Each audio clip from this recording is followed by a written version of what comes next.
The apparent path of the sun through the sky is easily observed. Every day it rises in the east, reaches its highest point above the horizon at solar noon, and then in the evening it sets in the west.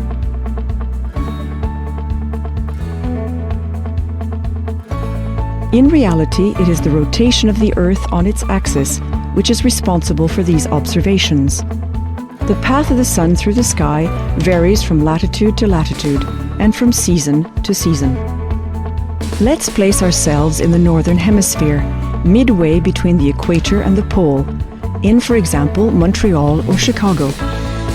At the winter solstice, the sun rises in the southeast, climbs to its lowest peak point of the year, and sets in the southwest.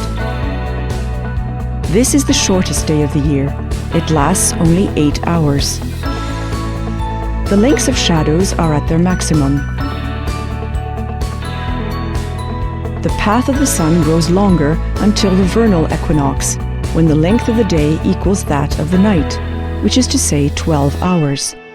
That is the meaning of the word equinox.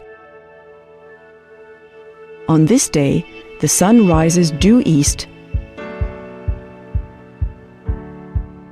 and sets due west. The path of the sun continues to lengthen until the summer solstice, the longest day of the year. The sun rises in the northeast, reaches its highest peak of the year in the sky, and sets in the northwest.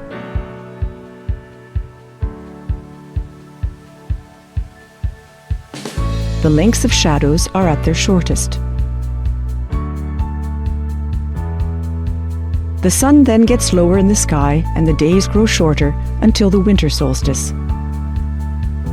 And the whole cycle begins again.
Designing house in the hot, dry climate is very challenging because the temperature in summer can goes up to 45 degrees Celsius. This types of climate area do not receive heavy rainfall. Thus the humidity is very low, up to 20%. The surface exposed to the sun should be reduced as much as